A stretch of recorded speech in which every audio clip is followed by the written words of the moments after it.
alors que vous approchez du bar, vous entendez un éclat de voix qui provient de la table de jeu. C'est Arnold Collins, le vieil old-timer, qui semble être en pleine dispute avec l'individu qui est juste ici, avec les vêtements de marchand. Mais c'est qu'un sale voleur!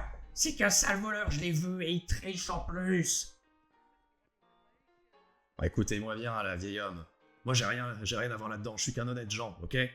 Mais je vous ai vu là, vous avez mélangé les cartes et vous les avez faussées! J'ai tout vu! Le shérif commence à s'avancer justement à leur rencontre. Que faites-vous?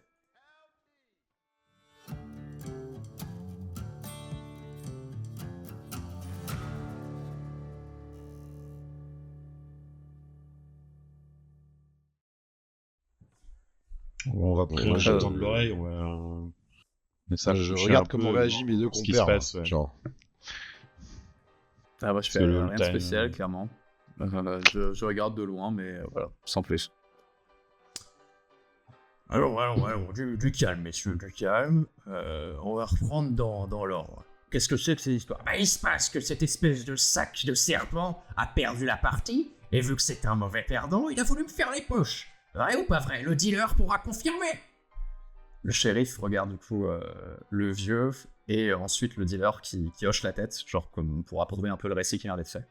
Et ensuite regarde la dernière personne.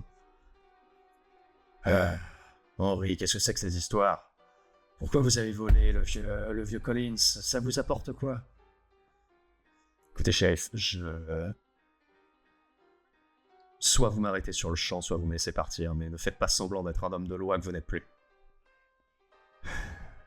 Écoutez, je sais que ça n'a pas été facile pour vous en ce moment, et que vous pouvez être amené à faire ce genre d'action désespérée. Mais vous voulez vraiment que ça se sache? Que les hommes de Stingy vous mettent le grappin dessus et qu'ils fassent justice à ma place? Vous voyez du coup Henri qui repose les dollars qu'il a vraisemblablement volés dans la poche du vieil Arnold, remet ses affaires un peu près à l'assurance. Vous me dégoûtez, vous et votre lâcheté. Combien de magasins ils devront brûler, combien de femmes ils devront violer avant que vous agissiez? Enfin, bordel, shérif, vous avez un insigne, vous représentiez quelque chose. Ça me dépasse. Et le dénommé Henri s'en va, en clopinant. Est-ce que vous faites quelque chose? Mais moi, je suis toujours... Non, je suis levé. Pardon. Moi, je le laisse partir. Ouais, moi aussi. En plus, quelqu'un qui se plaint alors qu'il est en train de faire le poche du vieux. Moi, je le suis un peu, tu vois. Enfin, tu sais, je le suis, genre, je me mets à sa... Où il se dirige vers où, en fait? Enfin, il semble se diriger vers Il est où? en train de se diriger vers la sortie. D'accord.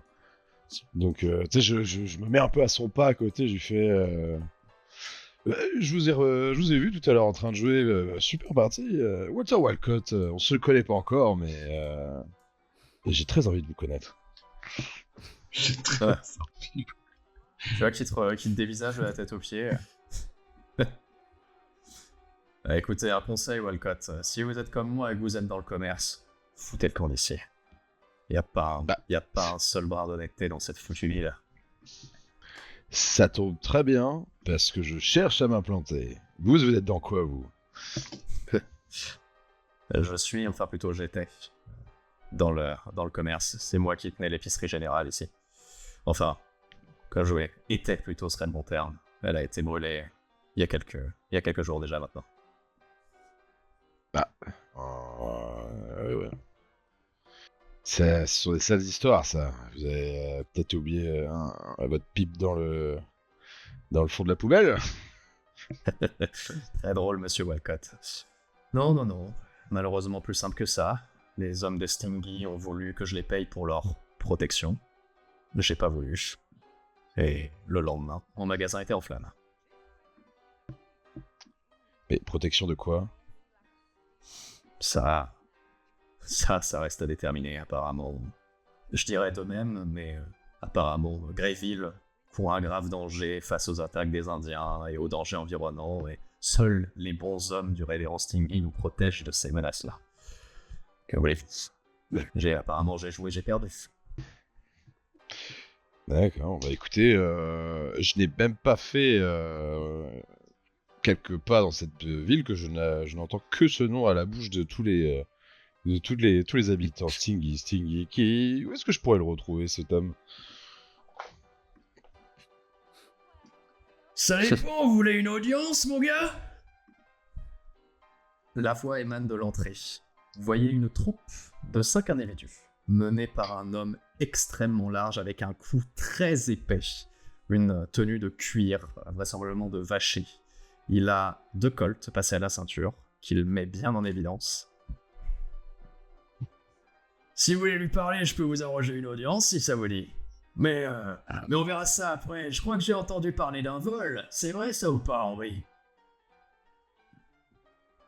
Tu vois Henri qui baisse la tête, qui a les poings serrés et qui dit rien.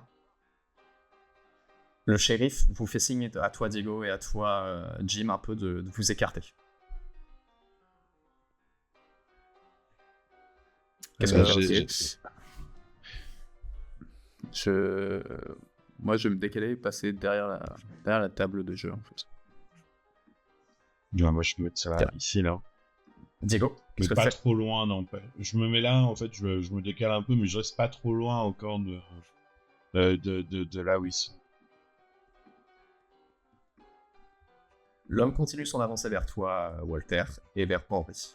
Il est extrêmement imposant. En termes d'aspect, Est-il il y a plus quelque imposant chose- que moi? il est beaucoup plus imposant que toi. Il fait une tête de plus que toi et semble être beaucoup plus en muscle qu'en chair. Et instinctivement, il te fait presque penser au physique d'un taureau. Je me présente, Buddy Orsed. C'est quoi maintenant? Je vous ai jamais vu dans le coin. Walter Walcott, bonsoir. Bah écoutez, vous tombez à pic, nous étions en train de parler de vol, effectivement, de vol à main armée que j'ai vécu il y a pas si longtemps que ça, sur ce périple que je suis en train de faire et qui m'a mené jusqu'à cette magnifique ville. Et j'étais en train d'en parler à ce jeune homme là que vous voyez, qui va d'ailleurs pouvoir rentrer chez lui, tranquillement.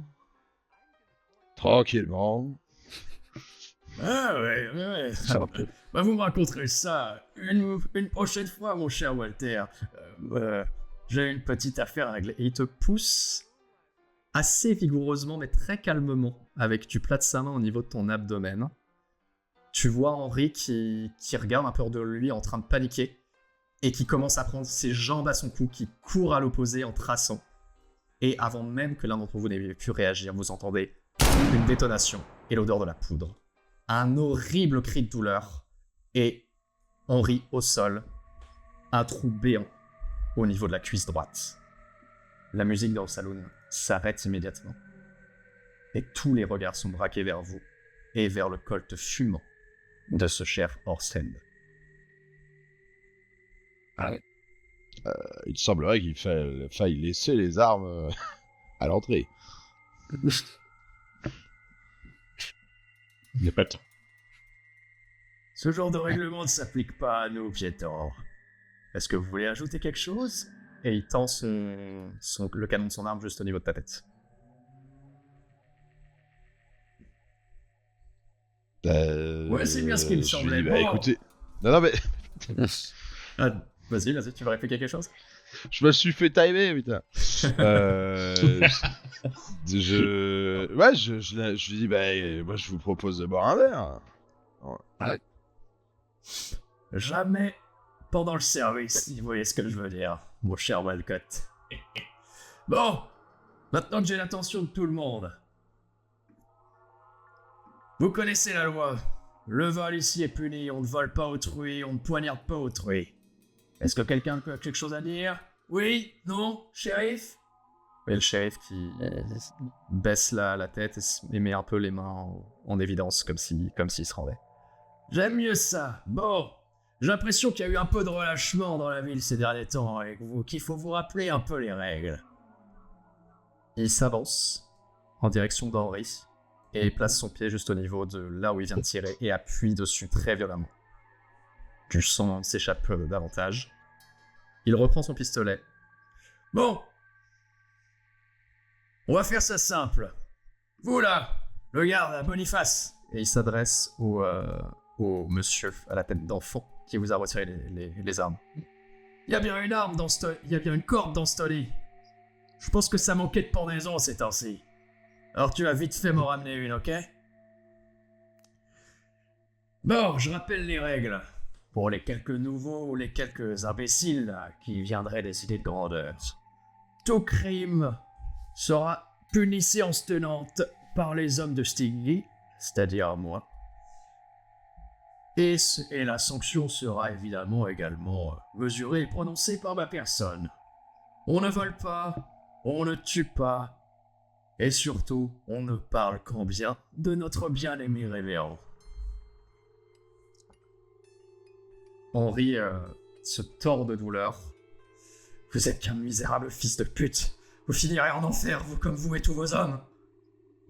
Ouais, y a peut-être un peu de ça. Et il retire un coup de feu à bout portant au niveau de son bras gauche.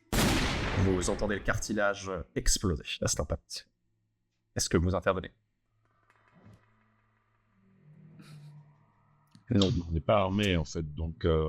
Bah, moi, ouais, non, je peux rien tenter en fait. Hein. C'est la mort assurée. Ouais. Non, moi je fais rien. Malheureusement, on est obligé de regarder en laissant faire. Bah, j'essaie juste de voir, d'analyser, moi, genre les compères, tu vois. Parce que là, toute l'attention est sur j'ai oublié son nom. Buddy. Sur Henri. Buddy. Non, Orsen. Vas-y. Et j'aimerais voir un petit peu d'un coin de l'œil qui sont les gens qui l'accompagnent. Tu vois que les 5 hommes qui l'accompagnent sont tous armés comme lui. Ils ont des tenues de rancher. Chacun a des tenues assez usées par vraisemblablement le désert. Un certain nombre de cicatrices ou de physiques qui semblent avoir été blessés ou avoir combattu. Toi qui littéralement vis dans la criminalité, mon cher Walter, ce genre d'homme est littéralement ceux que tu recrutes pour faire tes basses besognes en général. Ouais, donc je sais que là... Le géant qui vous a accueilli revient de derrière le comptoir et tend une corde à l'intention de Horsehead, qui la saisit et commence à faire un nœud, le plus calmement et le plus tranquillement possible, avec un horrible sourire sur le visage. Est-ce que tu voulais dire quelque chose, Walter? Je regarde du coup mes compères, entre guillemets, en mode genre...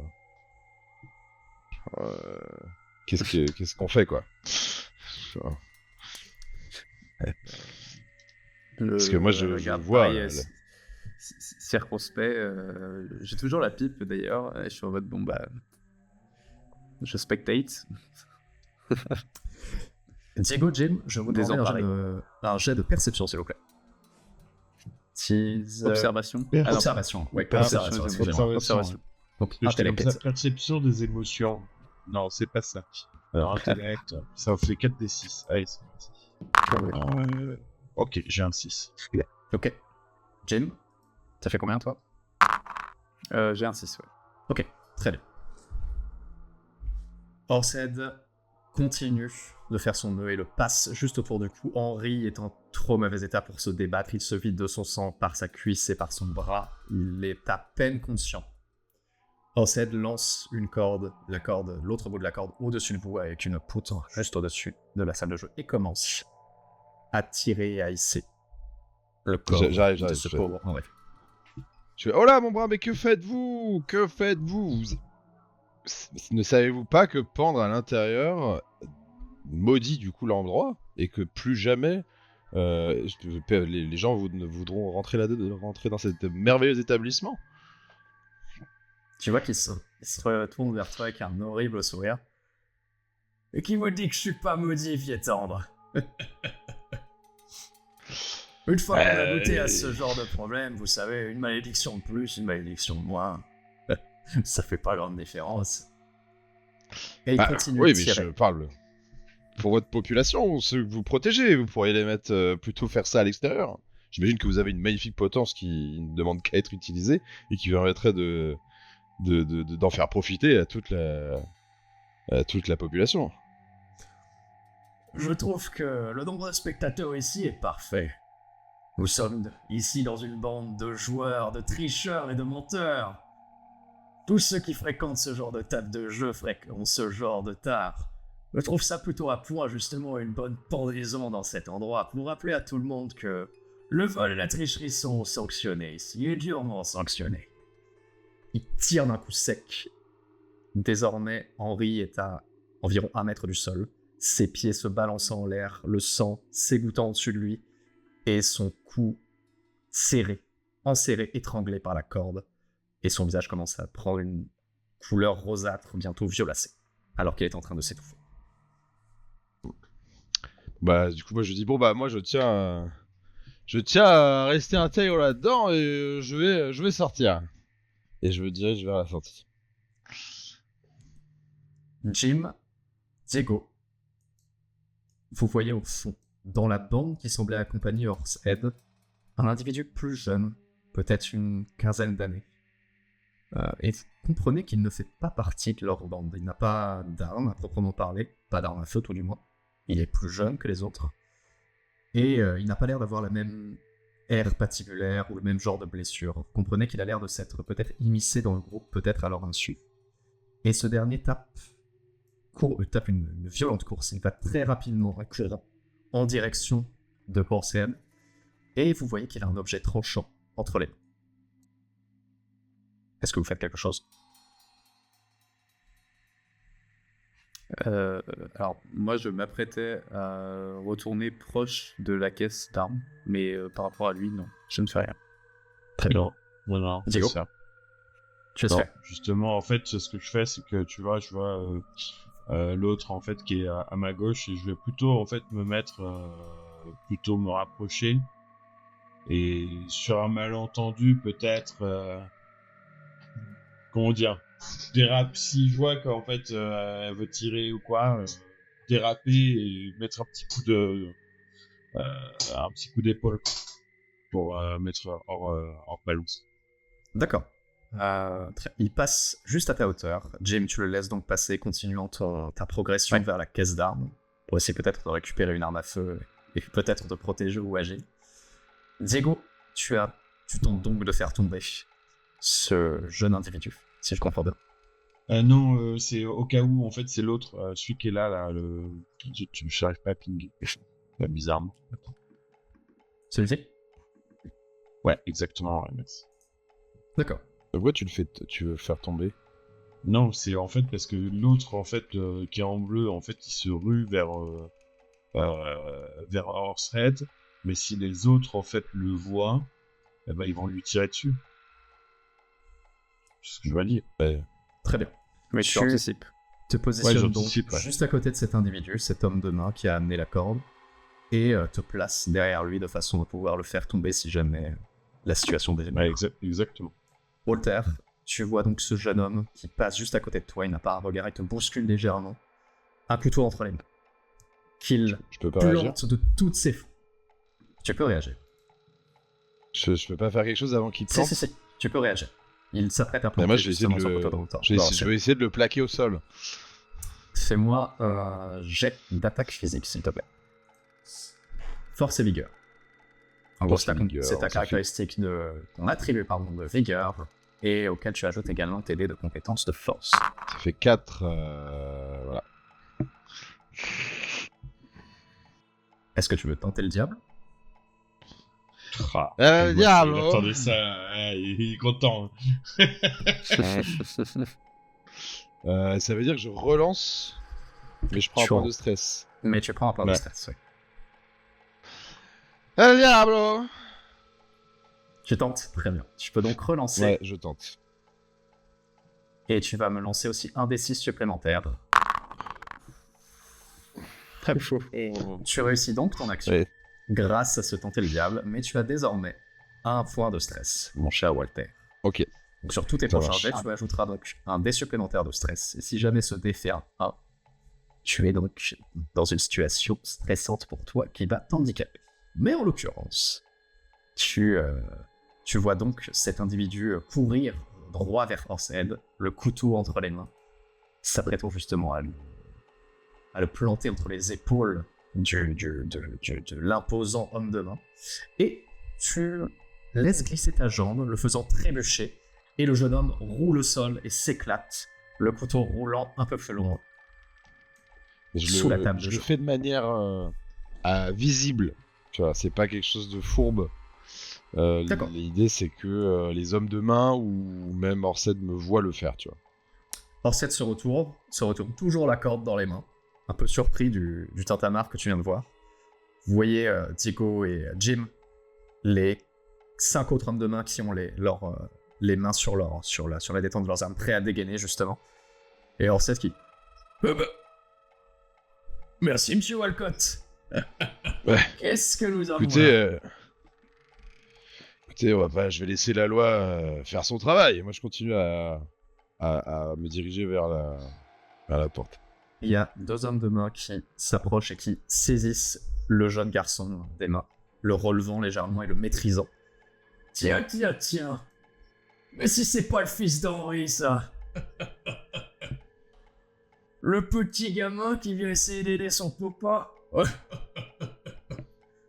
Ah là là, manquerait plus que votre bonne femme Bonnie, mon cher Henri, et la famille Hardin serait au complet. Tu vois qu'il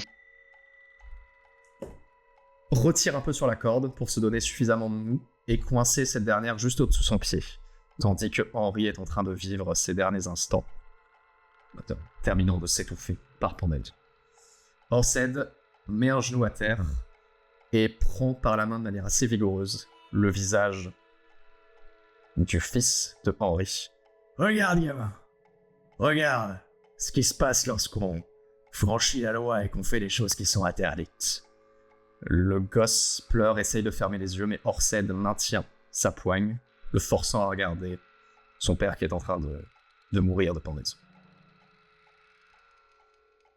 La scène dure quelques secondes, et Henri cesse de s'agiter, désormais mort. Orsed relâche la corde, et le cadavre de ce cher monsieur Hardin s'effondre sur le sol, tel un pantin désarticulé. Bien. Je pense que ça a été un juste rappel de la justice et de la loi de ce pays. Bon les gars, je pense qu'on a d'autres choses à faire. Messieurs, dames, je vous souhaite une agréable soirée et continuez à vos saines et justes activités. Ah oui, Voltaire, là. Vous êtes nouveau, vous, dans la ville, non?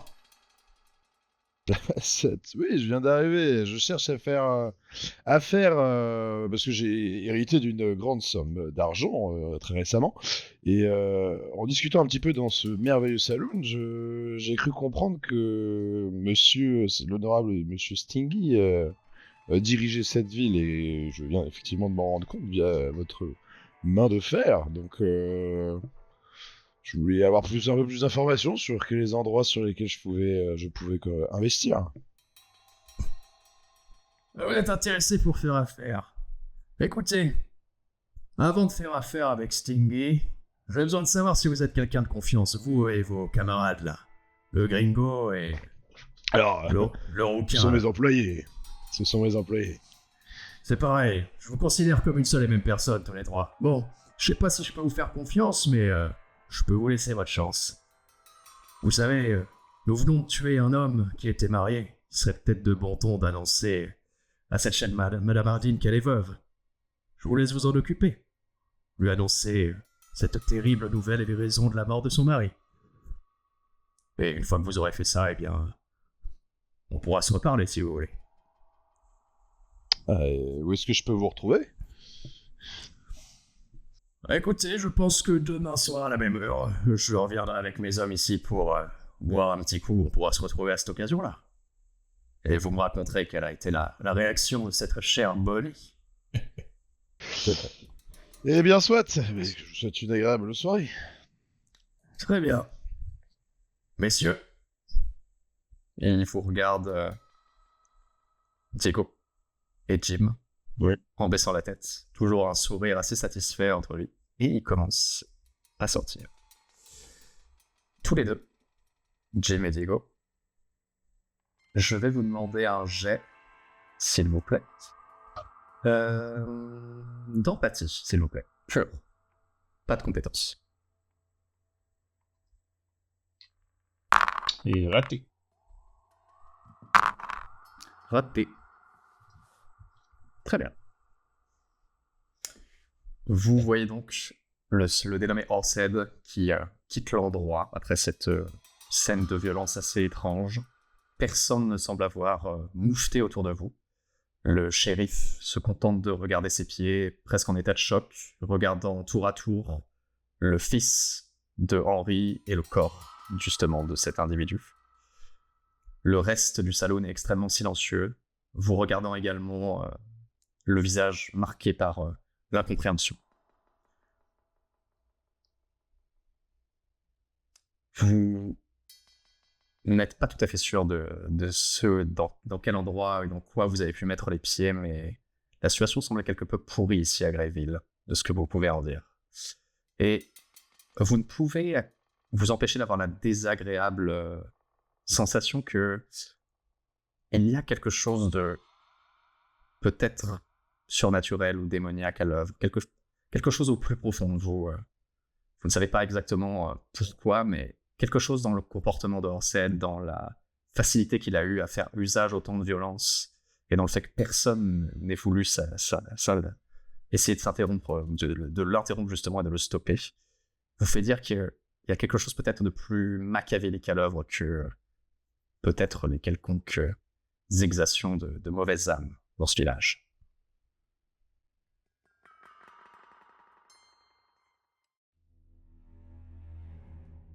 Ainsi s'achève cet épisode de Décompte Weird West. Nos aventuriers vont-ils accepter l'offre du terrible Orsed ? Comment la veuve de Henry Atkins va réagir à l'annonce du meurtre de son mari ? Jusqu'où nos anti-héros sont prêts à aller pour atteindre leur objectif ? Et surtout, quel secret diabolique cache la ville de Gravehill ? Tout cela, et même bien plus, vous attendra dans le prochain épisode.